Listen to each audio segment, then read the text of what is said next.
¿Por qué los millennials son socialistas? Porque estoy convencida que no tienen idea de lo que es comunismo ni tampoco socialismo. Cuando un millennial nos dice que quiere socialismo, nunca nos dice realmente qué es lo que quiere, cómo ambiciona que ese gobierno va a funcionar. No tiene idea de cómo van a funcionar las medidas políticas y económicas. Por eso se me ocurrió hacer socialismo para millennials. Bienvenidos. Vamos a arrancar desde la era industrial, cuando en el siglo XIX empiezan un montón de pensadores a pensar cosas que se denominaron como la filosofía socialista. Entre ellos estaba Giuseppe Mazzini. No digas tú, di nosotros. Esta visión de que renunciar al yo era lo mejor que le podía pasar a la sociedad. También Pierre-Joseph Proudhon, que dijo, la propiedad es robo. Estos dos contemporáneos inspiraron a Carlos Marx y a Federico Engels. Carlos Marx y Federico Engels se conocieron en 1843, 5 años antes de que escribieran el Manifiesto Comunista. Carlos Marx, hijo de padres judíos que dejaron la religión judía y se convirtieron al protestantismo, fue expulsado de Alemania, de Francia, de Bélgica, hasta que finalmente se va a Inglaterra, y en Manchester, junto con Federico Engels, un burgués, un hijo de industriales, ellos dos pues hacen el Manifiesto Comunista y describen el capital. Cosas interesantes, Carlos Marx trabajó muy poco en su vida y a la edad que yo tengo, 31 años, se retiró para ser un mantenido de Federico Engels por el resto de sus días. Vivió en Soho, Inglaterra, todo ese tiempo, y después de los 31 años nunca más volvió a trabajar. Estos dos personajes creyeron que habían descubierto el agua azucarada y que la época que estaban viviendo era una época única en la humanidad. Dicho en las palabras del mismo Carlos Marx, de este libro, The Politics Book, comunismo es el enredo de la historia resuelto. Para ellos el comunismo venía a resolver todas las luchas históricas. Según Marx y Engels, después de ellos la historia no volvería a ser la misma. Pero pensemos un poco en cuál era el mundo industrial en el que se movían Carlos Marx y Federico Engels. Para empezar, la filosofía que estos dos señores hicieron estaba inspirada para Alemania e Inglaterra, países industriales que tenían una gran industria que estaba cada vez más creciendo, no para países agrícolas. Y resulta que ni Inglaterra ni Alemania pusieron jamás en práctica las teorías de Marx ni de Engels tampoco. Quienes las pusieron en práctica fueron países agricultores que no contaban con las particularidades que Carlos Marx decía deberían de ser lo primero que debería haber, que es capital, manufactura e industria. En los países que más adelante vamos a ver, nos vamos a dar cuenta que no se puso en práctica. Además de esto, pensemos un poco en el mundo de estos dos señores. El mundo en el que se mueve Carlos Marx y el mundo en el que se mueve Federico Engels, 1848, es un mundo donde la esclavitud todavía era legal en Estados Unidos y en Europa, donde las mujeres no podíamos votar, prácticamente no teníamos ningún derecho porque éramos consideradas demasiado idiotas como para trabajar y votar. Era un mundo donde no había aviones, no había teléfonos, no había electricidad, no había inodoros, no había tampoco radios, no había televisión, no había satélites en el espacio, no había la mayor cantidad de profesiones que hoy por hoy existen en el mundo. Era otro mundo. Era una época donde estos dos hombres tuvieron la arrogancia de decir, de aquí para adelante la historia ya nunca va a cambiar. Ellos no tomaron en cuenta los avances tecnológicos, pensaron que la industria y esa época de los miserables iba a quedarse ahí para siempre. ¿Y en qué se basa esta crítica que estamos haciendo de el comunismo? Pues se basa en la crítica al proyecto de Gotha, escrito por Carlos Marx, El Capital, también escrito por Carlos Marx en 3 tomos, que por cierto el segundo tomo se imprimió luego de que Marx haya muerto, él ni siquiera lo vio publicado, y por supuesto el Manifiesto Comunista. Vamos a ver entonces, el Manifiesto Comunista se basa en 2 fases. Esta es la primera fase que tiene 10 puntos. Ustedes vayan viendo si estos 10 puntos son lo que los millennials defienden cuando dicen que son socialistas. Vamos a ver, millennials, vamos a ponerlos a prueba. El primer punto de la fase 1 del Manifiesto Comunista es la abolición de la propiedad privada. Expropiaciones que son todavía cosa de todos los días en América Latina, no son ajenas a ninguno de ustedes. El segundo puesto es impuestos fuertemente progresivos. Esta idea de que los más productivos de la sociedad sostengan más al Estado, porque del Estado vivimos todos. Entonces, mientras más paguen los más ricos, se supone que el Estado va a ser más justo y más fuerte, y para nada tiene que ver que eso desincentive a la gente a ser mejor. El tercero es abolición del derecho a herencias. Interesante, porque Rafael Correa quiso hacer también una ley de herencias bastante draconiana, donde se quería quedar con un montón de las herencias. El cuarto es confiscar la propiedad a emigrantes. Interesante que lo primero que hacen los regímenes socialistas y comunistas es no dejar que venga inversión extranjera, porque supuestamente en el himno socialista todos los obreros se van a agarrar de las manos, pero para lo que se trata de comercio todos somos enemigos. El quinto es centralización del crédito, que solo podías endeudarte con el Estado. La sexta es centralización de los medios de comunicación y transporte. ¿Les suena familiar? Prácticamente en toda América Latina, los regímenes del socialismo del siglo XXI han acaparado los medios. Expansión de empresas estatales. El Estado lo puede hacer todo mejor, porque el Estado es más inteligente que todos los individuos en sociedad. Distribución igualitaria del trabajo, que trabajen igual los más capaces que los menos capaces, los más talentosos que los menos talentosos. Combinar agricultura con industrias manufactureras. Y por último, educación gratis, y esto va a escandalizar un montón a los progres. Carlos Marx estaba a favor del trabajo infantil. Sí, señoras y señores, para Carlos Marx la educación debía ser gratis. Mentira, nada es gratis, todo lo paga alguien, pero como el Estado lo iba a expropiar todo, la educación entonces sería gratuita para que fuera combinada con producción industrial, es decir, que los niños desde que están estudiando trabajaran. Así que memorícense bien esta fase 1, porque esta fase 1 es la que han implementado todos los países que han tratado de llevar a cabo la agenda marxista. ¿Les suenan familiares estos 10 pasos? Siguen vivos, a pesar de que el mundo de Carlos Marx era un mundo en 1848, estos 10 pasos se siguen dando en América Latina. Esta fase 1 para Carlos Marx es la fase socialista. Cuando se completen estos 10 pasos es cuando entonces uno está viviendo en socialismo, pero aún no se ha llegado al comunismo. Por eso le pregunto a los millennials, cuando ustedes se dicen socialistas, ¿se refieren a estos 10 pasos, millennials? ¿O a cuántos? ¿A 6? ¿A 4? ¿A 2? ¿A cuántos de estos pasos es a los que ustedes se refieren cuando se llaman socialistas? Porque esto es la primera fase basada en el socialismo. Vamos a ver entonces, cuando ya se completa esta primera fase, ¿qué pasa en la segunda fase? Entonces viene ya la fase 2, donde viene la nueva sociedad y el nuevo hombre. Según Carlos Marx, cuando estos 10 pasos se completan, automáticamente va a surgir un nuevo hombre, un hombre iluminado, un hombre que ya no va a pensar en sí mismo, que todo se lo va a deber a su sociedad. En este nuevo mundo, que es la fase 2, la que Marx llama comunismo, ¿sí? Esta ya es la fase del comunismo. Con el nuevo hombre ya no existen dos cosas. No existe el Estado, es decir, se abolió el gobierno, ni tampoco existe el dinero, ni tampoco existe la propiedad privada.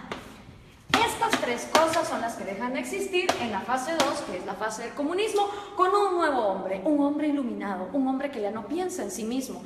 Marx nunca dijo cómo en el cerebrito de este hombre iban a dejar de existir sueños propios, necesidades propias, anhelos, talentos. Él nunca lo explicó.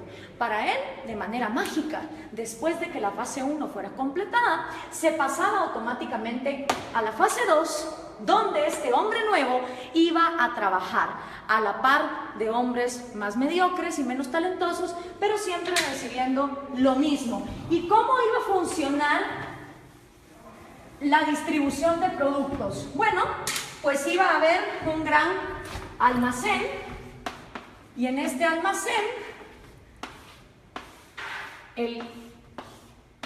la comunidad, ya sin Estado, ya sin gobierno, ya sin dinero, te iba a proveer a ti de todos los productos y servicios que tú ibas a necesitar. Entonces todas las personas, no importa sus talentos, iban a llegar a intercambiar. Si por ejemplo producían yesos, pues un yeso por 1 kilo de arroz. Y decía Marx que suponiendo que este hombre, en lugar de producir un yeso, hubiera producido 3 y este solo hubiera producido 2, en esta segunda fase, este hombre que produjo 3 yesos, no le iba a importar recibir también 1 libra de arroz para compararse con este. Según Marx, iba a llegar un momento donde el más talentoso y el que más trabajaba no le iba a importar recibir igual que el que trabajaba menos y el que era más mediocre. Ahora veamos, ¿se cumplió esta fase 2?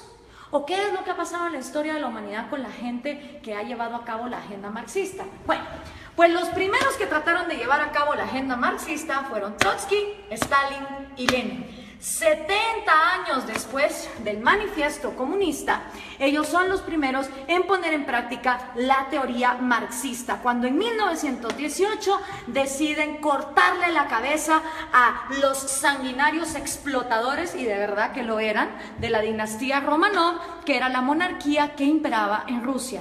2 errores. Primero, Marx escribe una teoría para Inglaterra y Alemania, que su problema no era, digamos, el de una monarquía que incentivara la agricultura, sino que eran países industriales. Rusia era feudal, bastante feudal.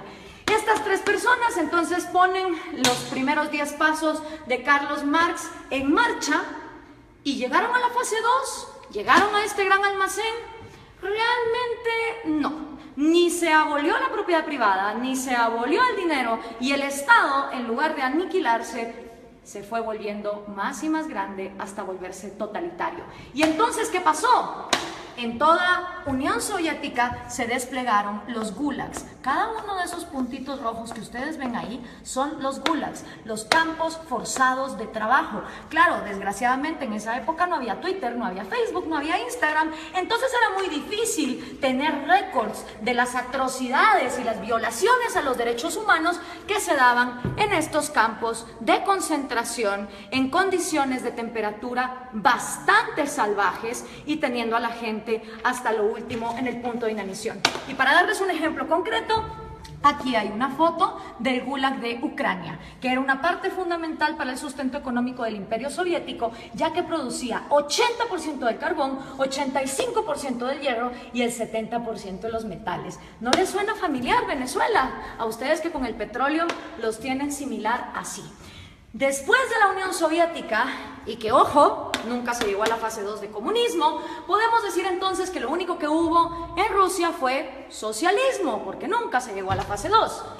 El siguiente sanguinario que quiso poner a prueba el comunismo fue Mao Zedong en China. En 1948 entra el Ejército Rojo y Mao hace su propio experimento con 2 atrocidades que aniquilaron a más de 60 millones de personas, que fueron el gran salto adelante y la revolución cultural, que básicamente era una manera de implementar los 10 pasos del manifiesto comunista y que llevaron al peor genocidio que la humanidad jamás ha visto. Y por supuesto, esta idea se trae a casa, y los primeros en traer la casa en su propia versión de Trotsky, Stalin y Lenin son el Che Guevara, Fidel Castro y Camilo Cienfuegos. Cosa interesante, Camilo Cienfuegos y Trotsky, siendo los intelectuales más moderados de este movimiento, fueron asesinados, este por Stalin y Camilo por Fidel Castro. Hasta en eso se parecen estos modelos, donde tenemos sanguinarios que traicionan a sus propios amigos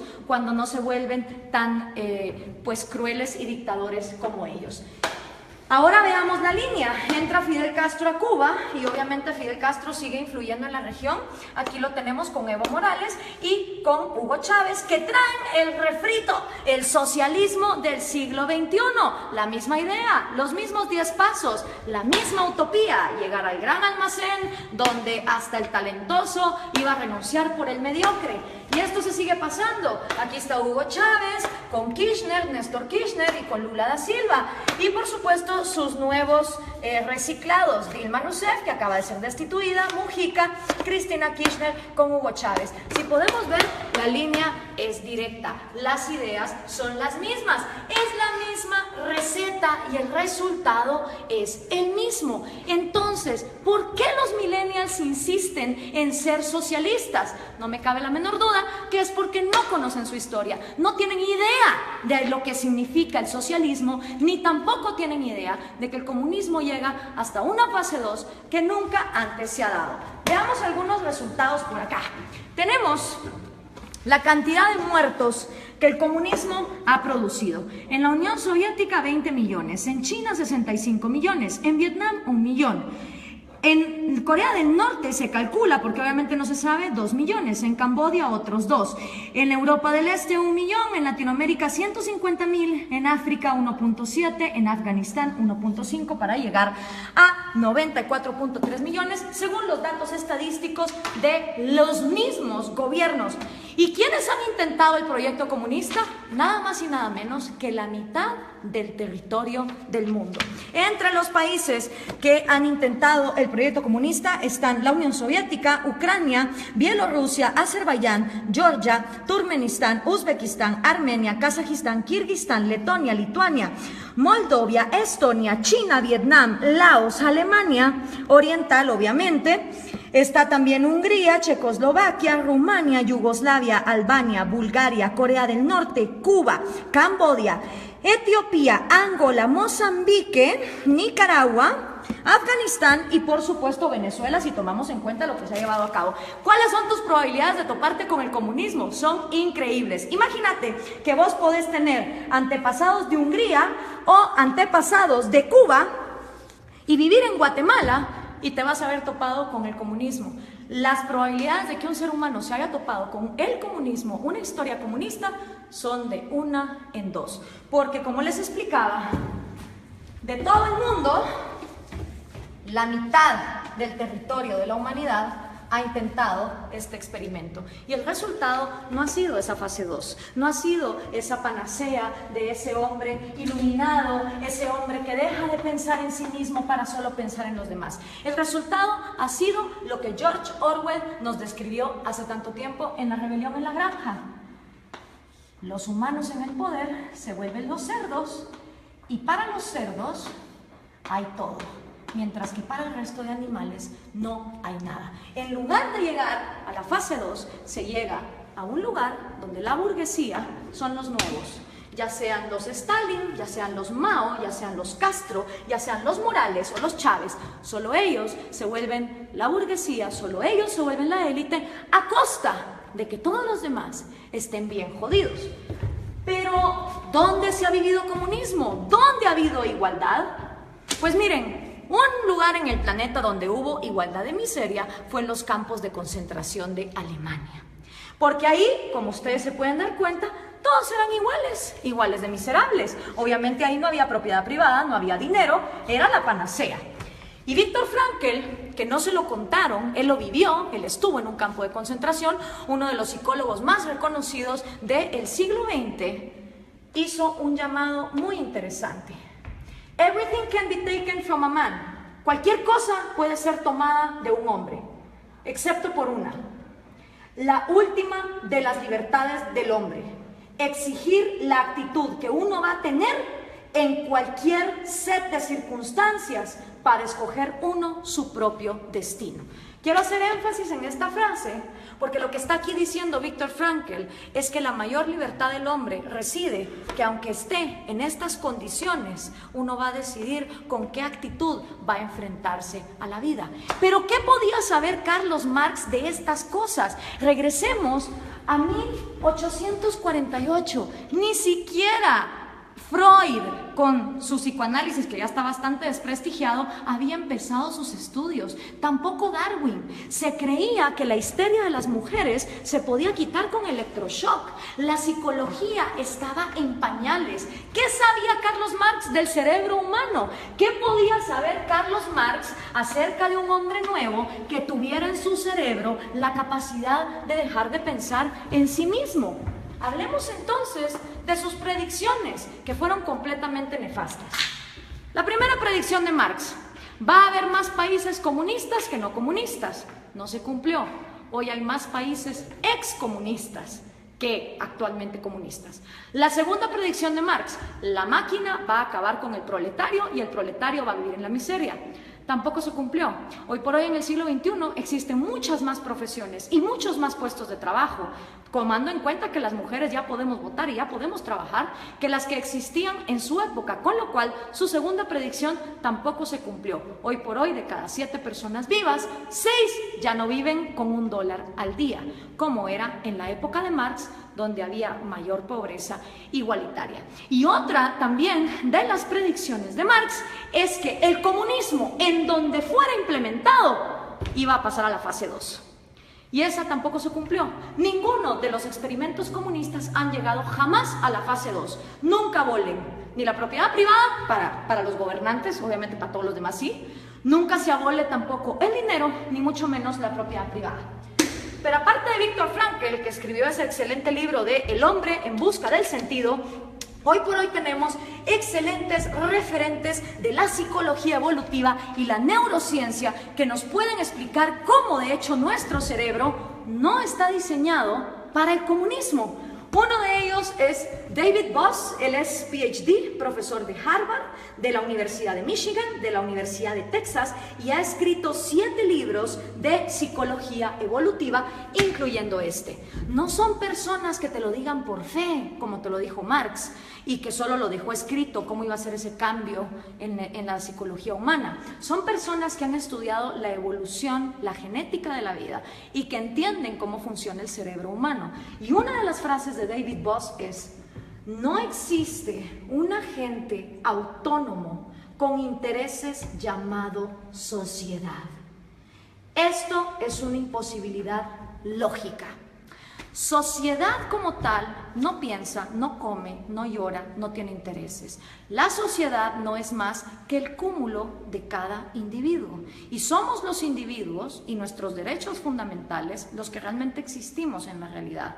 Una sociedad de individuos pensantes, libres, funcionales, es una sociedad que avanza. Una sociedad donde todos los individuos se igualan hasta la miseria sin libertad, es una sociedad que no avanza hacia ningún lado. La sociedad como ente no se mueve. Los que se mueven son individuos. Y si algo le interesa a una sociedad que funciona como una célula, es que cada una de sus partes tenga vida, tenga propiedad privada y tenga libertad como sus 3 derechos fundamentales. Pero si eso no fuera poco, Steven Pinker, que también es un PhD, él se ha ganado el premio de la Academia Nacional de Ciencias a la mejor investigación en Inglaterra en 1993. También se ha ganado el premio de la Sociedad Cognitiva de la Neurociencia en el 2010 y ha sido 2 veces finalista del premio Pulitzer. Escribió el libro ¿Cómo funciona nuestra mente? Y una de las frases de Steven Pinker es: el mejor argumento contra el totalitarismo es reconocer una naturaleza humana universal, que todos los seres humanos tenemos un deseo innato por la vida, la libertad y la búsqueda de la felicidad. ¿Qué quiere decir esta frase? Que todas las personas, nazcamos donde nazcamos, en el país en el que nazcamos, en la cultura en que nazcamos, traemos 3 deseos innatos: el amor por nuestra vida, el amor por nuestra libertad y el amor por la propia búsqueda de la felicidad. ¿Qué significa eso? que ustedes, si quieren buscar su felicidad, emprenden su propia vida como les diera la gana. Ahora, todos estos conocimientos de neurociencia que tienen David Bosch o Steven Pinker, obviamente Carlos Marx no lo sabía, porque la psicología y la neurociencia no se habían desarrollado, no habíamos avanzado en la ciencia como para descubrir el ADN, el otro gran error de Marx. Él pensó que en su época ya se había descubierto todo, y no era así. Entonces, al tener estos conocimientos, es inaudito, es inexplicable que los millennials sigan siendo socialistas. La única manera en que me lo explico es que los millennials no tienen ni idea de lo que es socialismo, ni mucho menos comunismo. Y yo, que también soy millennial, pero de la primera generación, de esos que todavía vimos los cassettes y que sabemos cómo funcionan, tenía 5 años cuando cayó el muro de Berlín. Y me acuerdo como que fuera ayer de ver a esas personas celebrando y preguntarle a mi papá, ¿qué se está celebrando ahí? Me dijo, ahí se está celebrando que tenían a una población dividida a la mitad porque de un lado querían salir y no los dejaban. Si una idea es tan buena, no puede ser obligada hacia una cierta población. Y en todo lo que hemos visto aquí, lo único que hemos visto es obligación, hemos visto miseria, hemos visto genocidio. En la libertad no hay garantías. Yo no estoy aquí vendiendo una utopía ni una panacea. En la libertad hay riesgos y puedes perder como puedes ganar. En la libertad también existe la libertad de no participar en el mercado. En un país que vive en libertad, si hay un grupo de personas que quieren vivir como hippies e irse a una montaña y no ser parte del mercado y no tener propiedad privada, son libres de hacerlo. En un país comunista, si uno intenta meter una zona franca de libre comercio en alguno de sus puntos, va a parar a la cárcel o va a parar desaparecido. Esa es la diferencia entre vivir en un lugar donde se garantice la libertad y donde no se garantice. Esta utopía basada en el hecho de que el ser humano debe renunciar a su autoestima y a su amor propio para contribuir a su sociedad, es completamente errada por lo que la historia nos ha comprobado. Y lo único que logra son élites de cerdos, tal cual los describió George Orwell, que se quedan con todo a costillas de un pueblo que pierde lo más importante que todo ser humano tiene, que es su libertad. Espero esto les sirva a los millennials para entender qué es el socialismo y qué es el comunismo. Gracias por compartir.